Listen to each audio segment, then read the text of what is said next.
In today's episode of the Brisbane Property Podcast, we're going to be taking a deep dive on automatic valuation reports. We're going to describe what they are, how accurate they are, and we're going to report on some groundbreaking research that our team have done to determine how many properties in Brisbane have sold within the automatic valuation report range. This information will be useful for you if you're looking to buy in Brisbane soon or if you're wanting to understand how to price a property. Welcome to the Brisbane Property Podcast with your hosts, Melinda and Scott Jennison. Hi, everyone, and welcome back to another episode of the Brisbane Property Podcast with Scott, Melinda and Jennison.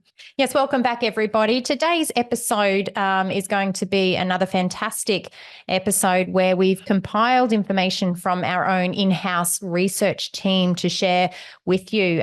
Scott, what's the title of what we're addressing today? So there is a lot of research, and a big shout out to everyone in the team that does all this. Pauline does a lot of work as well behind the scenes. So the amount of information that we've got here for those I call data nerds or people that love the research, not pointing fingers at Melinda, but we're talking about AVLs, so automatic valuations on properties. So a lot of people obviously look at these types of things when they look at to understand a price of a house or to get a bit of a guide, I guess, on a house. So today we've got a lot of information about this. Melinda will probably go into a lot more depth as we get to chat about it. But if you can just explain a little bit more, Melinda, if you can, for our listeners about what an AVL actually is. Yeah, absolutely. So for those listeners that want a really in-depth analysis of what an automatic valuation report is, you can either link back to episode number 163, which was published on our podcast back in June 2023. We talked about the pros and cons of automatic valuation reports, but we've also got a link included in the show notes to this episode. And that link will take you to a blog that we've written about automatic valuation reports and their accuracy. And that provides a really detailed response in terms of what these automatic valuation reports are. But for the purposes of those people that choose not to access some of those additional resources, I will explain that an automatic valuation report is an algorithm-based computer-generated report which provides an estimate of the market value of real estate at a specific point in time. So really it's a number or a range, a value range that's computer generated that gives a price range for a property that a lot of consumers, a lot of property buyers will go to give them some sense of certainty around the value of a particular property.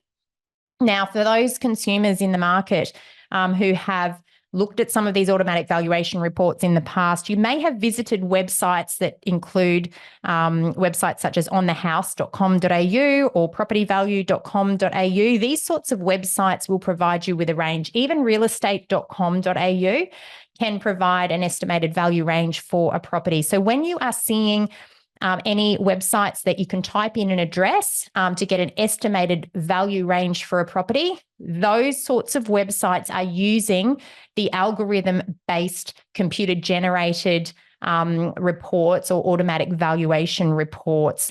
There are other subscription-based websites such as RP Data or CoreLogic that enables those of us in the industry to access reports that are put out to people like brokers and financiers. So those reports are also available for paid subscription users. So a lot of mortgage brokers and a lot of banks will regularly use automatic valuation reports for residential portfolio valuations.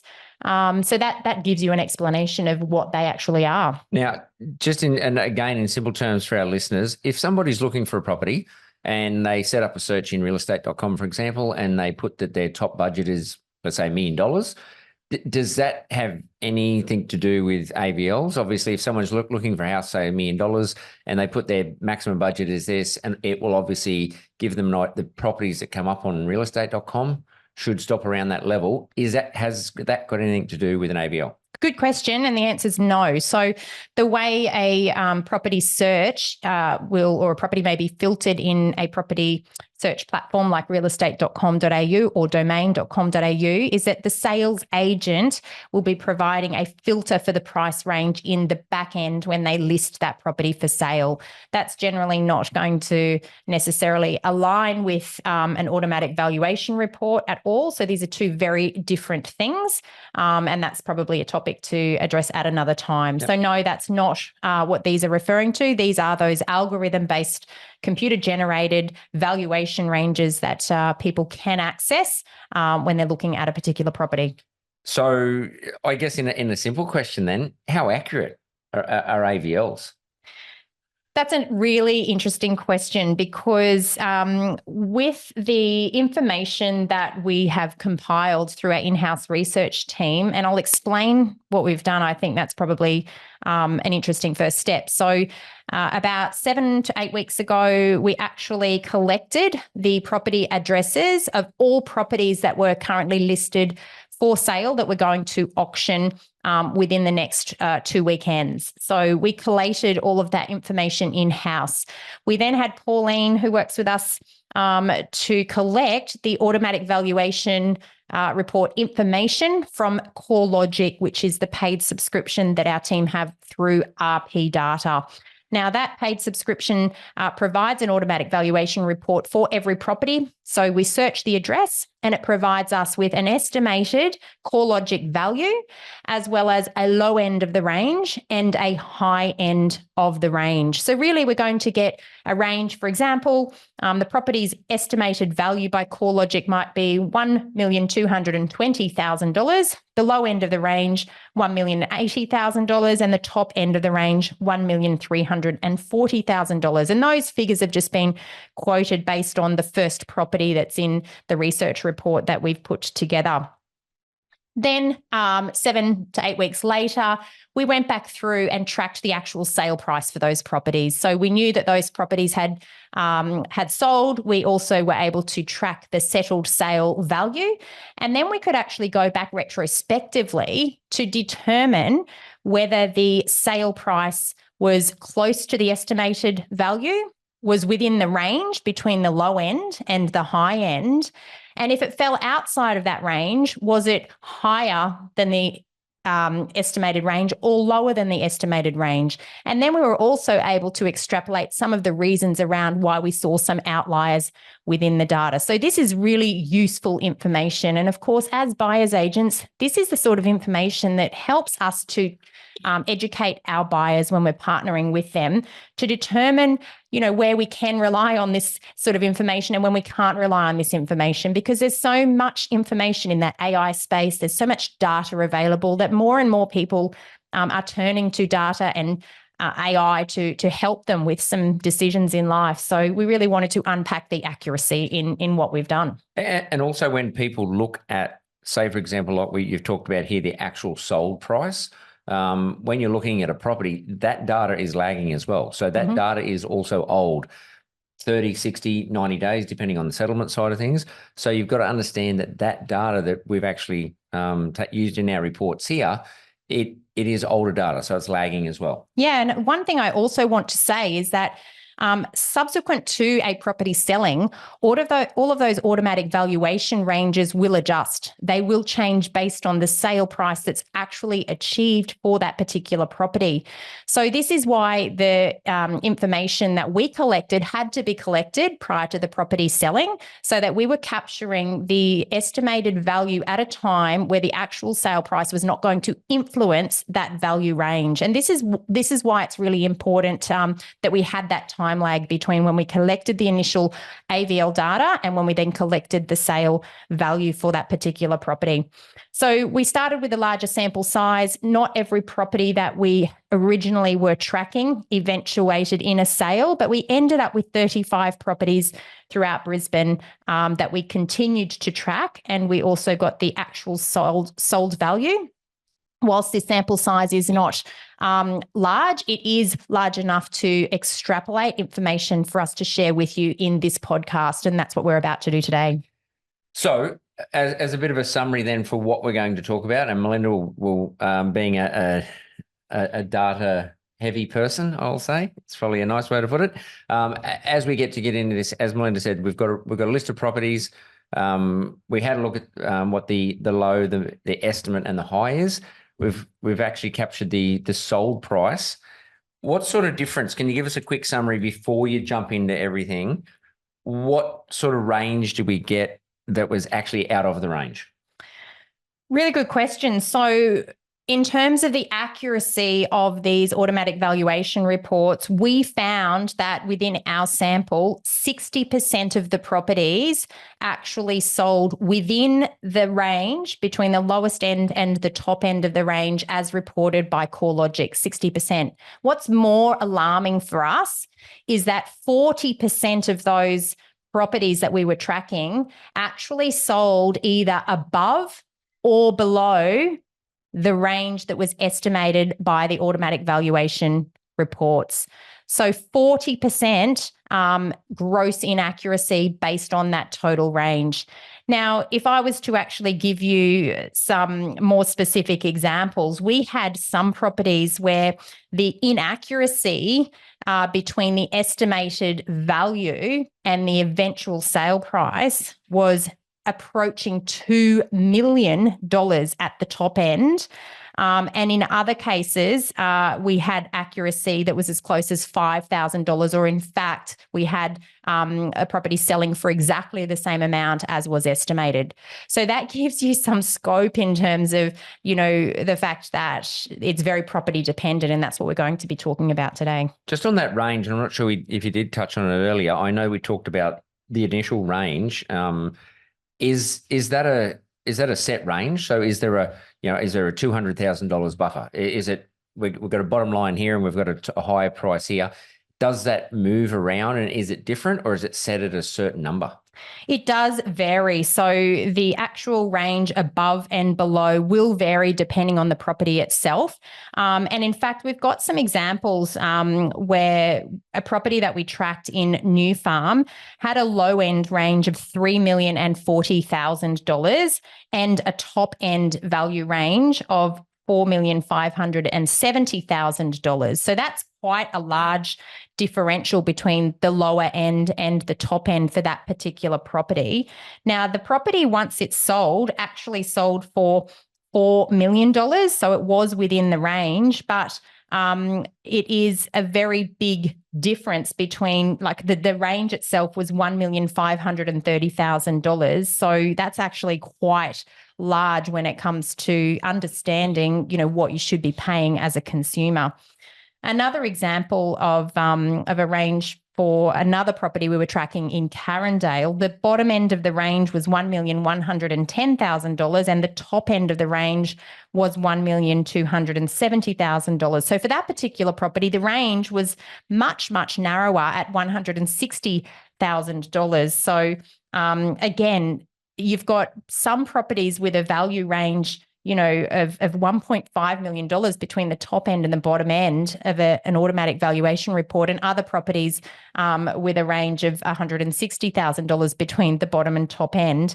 That's a difference of 40% of the total estimated value being the range for the New Farm property, and 13% of the total estimated value for the property at Carindale. So, it's no wonder buyers are really confused when they're looking at some of these automatic valuation reports, because the range that can be provided can really confuse buyers as to where the value actually sits within that range. That's pretty much exactly what I was going to say. I was actually just going to say, you can see why people get confused. So when a buyer goes to a property, and I know that is a massive range, that other one, $1.5 million, you need a big buffer if you're going to go and buy that property.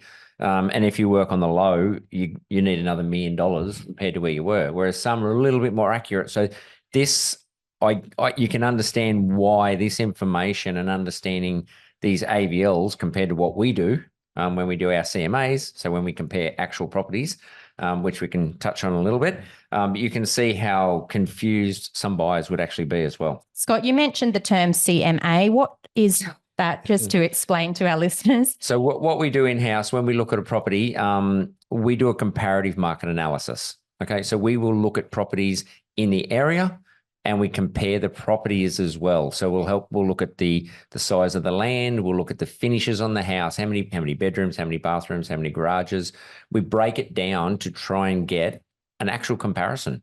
So we try and pick the properties as close as possible to that property, so we can understand what they sold for, when they sold, and understanding also how the market's moved as well, and then try and get a more accurate price guide on where we see value in the property, unlike an AVL. Yeah, so an AVL purely reliant on data and algorithms, whereas a CMA, or a comparative market analysis, which is produced by a buyer's agent, especially a REBA accredited buyer's agent who's very thorough in the processes that they follow, that will also have a lot of human elements, which will enable us to assess a neighbourhood subjectively. We all know that within a suburb there's going to be better areas than others, more elevated areas than others, better quality homes than others, and that all comes into the subjective assessment of value. No algorithm picks up that sort of detail. Just on that as well, and this shows you how accurate a CMA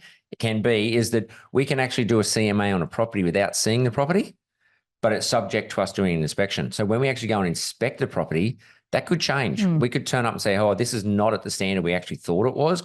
The photos on realestate.com are beautiful, and it was a nice sunny day, even though the ground's all wet because it's been raining. So photos have been touched up. It looks and presents really well, but then we actually go and have a look at it. Or it might go the other way. We might turn up and say, wow, this is a lot better than we actually thought it was. So then you adjust your CMA, and that's where the human element comes into it, where you can actually analyze property on property and really do that, apples for apples, basically, I guess we say.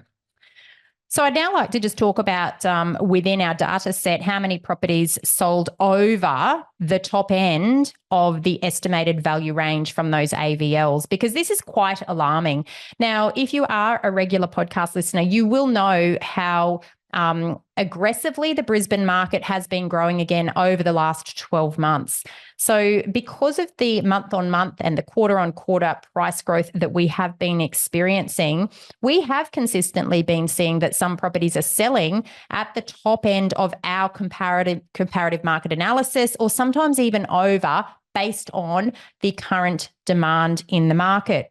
Whereas with those AVLs, or the automatic valuation reports, because they're all retrospective and they're lagging, we are seeing, and our data has confirmed, that a large majority of property, I'll take that back, that a large portion of properties are still selling over the top end of those AVLs as well. So our data set of 35 properties showed 26%. So 1/4 of the properties in our sample size actually sold for a price above the top end of the AVL range.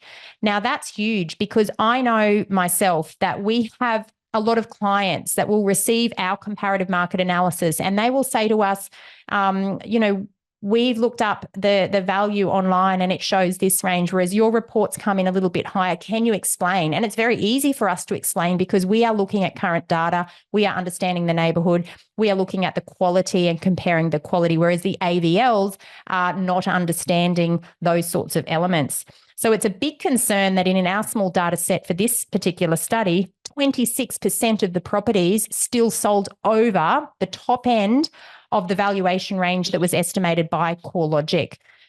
Now, what does that mean for a buyer in the current market, Scott? They'll be confused. Very confused. And they'll probably miss out. Absolutely. If they're relying on these prices and they're relying on these estimates, and they go to a property, they'll keep missing out. The more you miss out, the more it's going to cost, because if the market is moving like it is at the moment, it will continue to move. The market will get away on you and you'll continue to miss out. Yeah, so where 1/4 of properties are selling over the top end, it's very likely that, if you're a buyer that is relying on those CoreLogic estimates, that you may miss out. If you're consistently relying on it, you'll miss out 25% of the time if you're not even considering a price at the top end. So something to think about. But of course, within our data set, we also saw some properties sell below the bottom end of that automatic valuation report range as well, which was somewhat of a surprise, I must admit, to me when I was looking at the raw data. However, having looked into it further, I could see the reasoning behind that information. So based on this data set, 14% of properties that we studied actually sold at an amount that was lower than the lowest end of the automatic valuation range, 14%. So again, for any property buyers that may be looking at an automatic valuation report, they may see value at a higher level in some properties if you don't understand some of the impacts as to why the AVL is valuing those properties higher. A little bit of local knowledge as well will come into this. And not surprisingly, some of the properties that actually sold under are affected by some way. There's some sort of effect to the property. Now, those effects range from things like flood impact. It's an original old home, needs a lot of renovations. Main road needs work on it as well. It's a smaller type of property as well. So there's so many things that can have an impact on that, which doesn't get picked up in the AVLs. Yeah, it's really interesting because, we then went back through the data to determine why did these properties sell under or over the lower end or the top end of the valuation range according to these automatic valuation reports. Now, Scott has accurately pointed out some of the reasons why those properties sold under the lowest end of the range. So the first property that sold under that range was an almost unlivable property and a big renovation was needed. Now, of course, no algorithm in an automatic valuation report is able to determine that particular property was unlivable or uninhabitable. So, again, having a human element to determine the quality of that particular property is needed to adjust, and you shouldn't rely on automatic valuation reports for properties like that. Another that sold under the lowest end of the automatic valuation range was an original Queenslander on a main road that needed a lot of work as well. So again, two impacts: large renovation needed, so major concern on quality, and also a main road. No algorithm is going to determine that a property is on a main road or in a quiet residential area. So again, that's where human intervention is needed to provide that subjective assessment because no mathematical model will be able to determine a main road from a quiet residential street. And the third property that sold well under the estimated range was a property that was flood impacted. And again, algorithms won't pick up these types of impacts. And so it is important to you as a property buyer that you understand some of these things that can impact value, because you don't want to be relying on automatic valuation reports that may overestimate the value of a property in instances where the quality or the location might be impacted in some way. And I guess I know you've got a couple of examples there as well. If we flip it onto the other side and we look at properties that sold way over that range, considerably over the range, and they're very, very different compared to what the algorithms and what the computer side of things would actually say. When you look at the property, they're so much different to what they are. And this is, again, a big difference in when you rely on this sort of information. Yeah, absolutely. So we will go to those that sold over the top end of the range. Now, the first property there was an architectural masterpiece in a parkside location, and this property sold $410,000 over the top end of the range. So just for some perspective, the top end of the range was $2,100,000 and the property sold for $2,510,000. So the actual range that CoreLogic had for this property was between $1.69 million and $2.1 million. So any buyers that would have been looking at that range would have been, really disappointed when that property sold for $2,510,000. So well above the actual range as estimated by CoreLogic. But very high quality property, as I said, an architectural masterpiece and parkside location. So no algorithm is going to determine the age of the building, the quality of the fixtures of fittings, nor is it going to determine that it's a parkside location, which is extremely desirable and typically will put higher demand on that specific property. The second property that I'll talk to that sold well over the top end of the range was a property where the range was between $3,490,000 and the top end was at $4,920,000. This particular property sold for $5,900,000. So a massive difference of $980,000 over the top end of the estimated value based on the automatic valuation range. And again, a very unique property. It was a contemporary architectural home in a riverside location.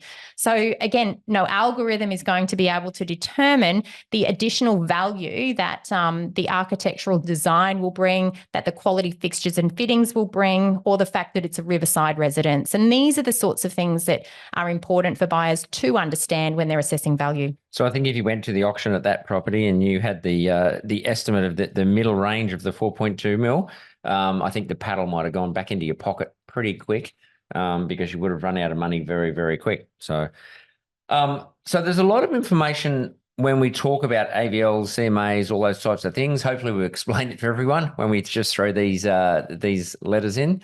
But what are three big takeaways? Look, for listeners today, the top three takeaways that I have for you is that alarmingly, 40% of automatic valuation reports are grossly inaccurate according to our in-house research of the sample that we looked at here in Brisbane. Now, that is huge, and that is a concern if you are relying on these reports to determine property value. 40% of AVLs grossly inaccurate.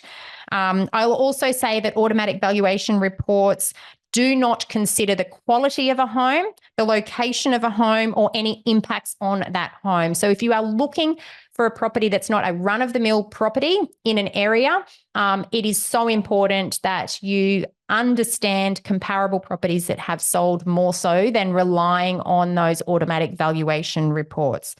Third takeaway for today is that human analysis is required for assessing property value, and you cannot rely solely on artificial intelligence or automatic valuation reports. Our in-house research has again confirmed that.